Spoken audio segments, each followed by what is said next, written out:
Ashamaa jirra jirtuu kabajamoo jaalatamoo qaqqaalii ilmaan Oromoo addunyaa mararratti kan argamtanii. Gaarras sagaleen kee waan natti fooyyee hin qabu. Dhiifaman isin jedha akkuma isin jalaan banneeffanii. Akkam jirtu nagumaan jirtanii torban keechan akkam ture. Keenya baay'ee gaariidha nagumaan jirraa Waaqayyo nu gargaaree. Nutiksee arraan nu ga'ee jira. Maqaan isaa eebbifamu. Isinis bakkuma jirtanitti nagaan Waaqayyo isiniif haa baay'atu isinin jedha. Mee arraa si fayyada irraa barattanii kanan jedha tokko waan tokko isinii qabadhee dhiyaadhee jira. Amma dhuma sagantaa kiyyaatitti na faana turaan isinin jedha. Innis maalidha waan jettani gaani Dubaay eegan dhufee ji'a tokko darbee jira. Jiini kiyyaa haamlee bultii akka isaaniitti haamlee bultii 16 dhufeeyyuu innaa namtichi silaay sanee bultii 16 dhufuu qabaayyuu akka isaaniitti jechuudha. Achi maal naan jedha namichi sanii bultii 16 kan bararuu qabdu galuu qabdu ji'a tokko dabaladhee jira amma nama argadhutti nama sin arganne naan jedhe. Innaani akkamitti ta'aree jennaan rakkoon qabu siifanii nani fiqaadan fudhadhaa ji'a tokko naan jedhe. Innaan hongaluun qabaree jennaan haamlee bultii 16 galta. Kontiraanni kee kan dhume sanii bultii 16 sanii bultii 19 sanii bultii 19 dhume ati garuu haamlee bultii 16 galta hanqistee to'ii ji'a tokko na fudhadhaa naan jedhe. Ishii jedheen achi fudhadhe naan jedhe dhaqee aduu kontiraanni kiyya dhumu sanii inni dhaqee jennaan fiqaadanaa ji'a tokko naa kennanii jiranii bakka ji'umatti qophaa'ee haamlumatti galtaa naan jedha. Ishiin jedheen ji'a 7ffaa jechuudha akka isaaniitti ani ji'a 6ffaa fixa tureeyyu. Kazaa ishii jedheeni anaa dhugumaa ji'a 7ffaa bultii 16tti tikkeettii naa kutanii egaa fiqaanni sun akka kiyyatti fiqaaduma. Fiqaada ji'a tokko fudhadhe naan jedhe. Achi kazaan nageechanii riippoortii san nageechanii seene mi'a kiyya naa mazzananii naa seessisanii waa hundaa naa fixee karaa keechatitti waggaa akkana bileenitti fooqee ol ba'ee bileenitti waggaan akkana ba'u bakkeen ashaaraatti ka'anii tolaalamanii too intinii jedhanii hin beekta warra achi jirtanis warra achi dhuftanis. Kazaa bakka san waggaan ga'u ashaaraa ka'ee paaspoortii kiyya waa hunda naa laalee raawwate. Indee ati qixaatiyyaa tokko qabda naan jedhe. Indee kan maaliitiin jedheen qixaatiyyaa tokko qabdaa silaa ji'a 6ffaa akka tasaafartuun beektu kontiraanni kee ji'a 6ffaa akka dhumu beektu ati naan jedhe. Arabdichi jechuudha gaafarachi keechaa dubbaa uumatti jechuudha asoo hin ta'in. Innaa isammaa nan beekaa kontiraanni kiyyaa ji'a 6ffaa akka dhumu guyyaa 19 ji'a 6ffaa akka dhumu nan beekaa. Garuu fiqaada fudhadhe kan ji'a tokko naan jedhe. Innaa yaa'u silaa faqqadameef jedheetanii ani waan nan beeku tokko hin qabuun jedheen. Jennaan yoo fiqaada kan egaa fiqaada sii fudhatanii eecharee wanni fiqaada mallattoo fiqaadaa sun naan jedhe. Wanni itti fiqaada ibsu sun eecharee. Ati ji'a tokko dabarsitee karaama qabda naan jedhe. Karaama jechuun akka isaaniitti qixaatii jechuudha. Kazaa bakka tole. Ani maalitti hin beekaree isaan takka naan jedhe ani kontiraata keechaa hin dhufee kontiraata keechaa jira hin jedheen. Kana naan jedheen dhugaan isiniin jedha baxaamitti natti dhagahame baay'ee tokkoon aaree akkamitti akkana godha dhugaa dhuguma fiqaada ta'e dhugummoo namtichi anaaf nama gaarii nama cawaa nama guddaa isaan jedha ture. Achi garuu dhugaan akkasitti jarra akkas naan jedhe qixaatii qabda hoo naan jedhan ilaali isaan achi keessa na galchanii mi'a koo na mazzansiisanii na dabarsanii duubatti deebi'anii jiran. Ani kophaa kiyyaan achi keessa jira. Silkii saantima keechaan qabu. Dawwaluufis maal na kaasarree maal rakkatan. Bakka natti dhagahame akkamitti akkana godhanii waggaa 4 fi ji'a 2 hojjedhe mana san keessa. Kaza damuuza ji'a tokko akka caarraa ta'e harkaa hin qaba. Kaza bakka kaffalinaan jedhe. Birrii 500 kaffale kan ji'a takka laalaga. Birrii 500 kaffale. Miinis immoo manatti nama zanaa jennaaniin kiiloo 28 naan jedhani. Yaa kiiloo 20 walitti kiiloo bakka kiiloo 2 bichaa dabre naan jedhan. Isaafis achitti bakka dura mazanamuusanitti isallee isaanuu na bira jiranii kaffali maal gootaree maaliif maragini mazzanii naan jedhanii ijoolleen na mazzantee bee kiiloo 2 bichaa darbe naan jedhanii jedhe. Ay kaffali bakka naan jedhanii isas kan kiiloo 9 kaffalee achi kan immoo kan ji'a tokko sanis 500 kaffalee 800 achi keessatti kaffalee bixaa itti nan aare bakka akkamitti akkana godha ani nan gala kontiraata koo fixadhee waggaa 2 hojjedhe qophaa'ee waan hunduutti tagaajjee ji'a 5ffaa keessa qophaa'ee too fixee jechuudha buloota koo dhugaan isinitti himu. Garuu ofii isaatii inni rakkina isaa namni waan hin dhufneefiif ji'a tokko idaadhe naan jedhe yookaan eeyyama waraqata namaaf kennanii wanna isaa ka'an hin beeku wanta ittiin faqqadaniif san hoonaa kenne nagaggeechi maal qaba. Saniifuu isa soduunaan kennin wanna tokko soduunaan hin jedhin sim jedhanii nagaggeechanii birrii 500 diraama 500 na kaffalchiisan achi keessatti ofii isaaniitiin na biraa deebi'anii.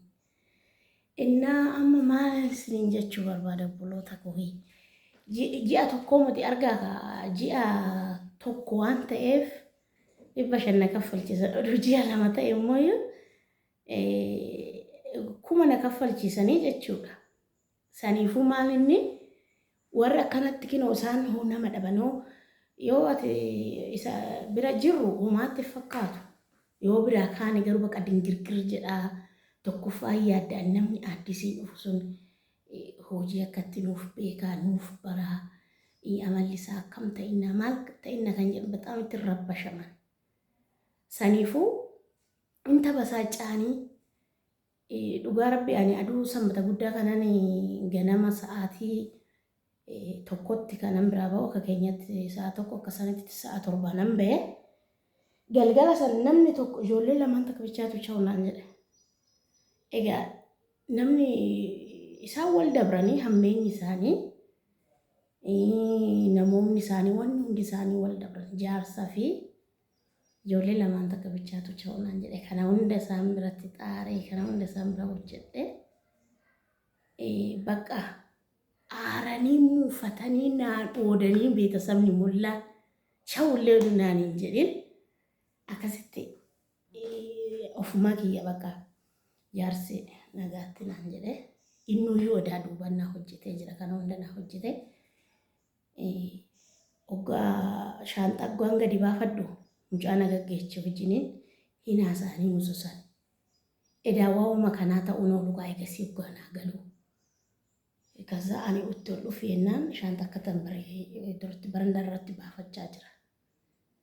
Jennaan mucaan ittollee na gargaaraa jira yoo ittollee bi'ee raawwatee xaphaatti nusus anullee bi'ee zim jedhe maal jechaa jira jarri kun jeetu azzamu jedhe.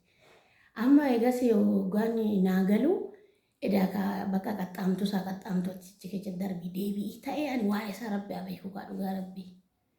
Innaa baxaamitti bakka isaan tolaas ta'anii yoo nama hojjisiisan fuula gaariinis nama hojjisiisan ammeenyanis nama hojjisiisan dhugaa biraa deeman hin jaalatan bakka itti ulfaata sirriitti.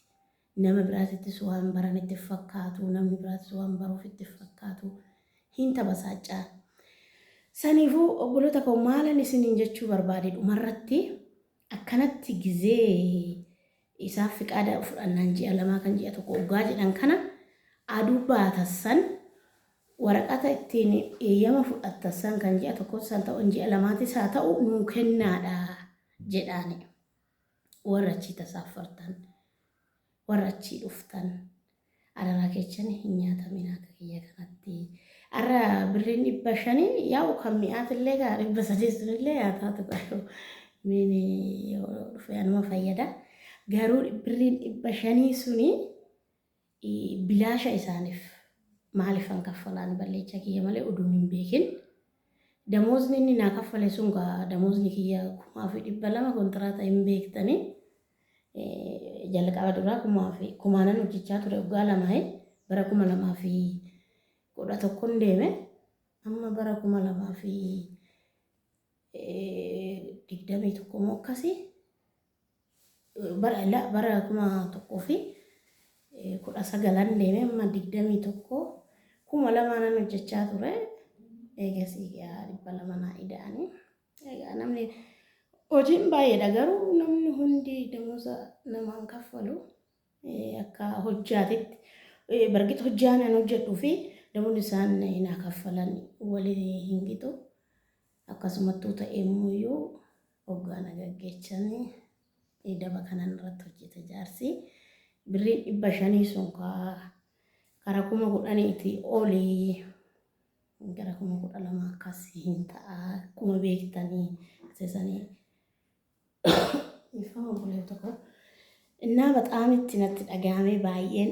aaree yoo kan ji'a lama idaadhu ji'a idaadhu kan isiniin jedhan hoo ta'e warroonni kontiraata fixattanii kara biyya keessanitti galtan dirqama aduu kontiraanni keessan kontiraanni kiyya hooman deema jettanii gaafattanii aduu sanatti tikkeettiin isinii dhufee aduu sanatti tasaaffaruu qabdanii yoommoo idaadhu ji'a lama ji'a tokko yookaan isiniin jedhan ta'e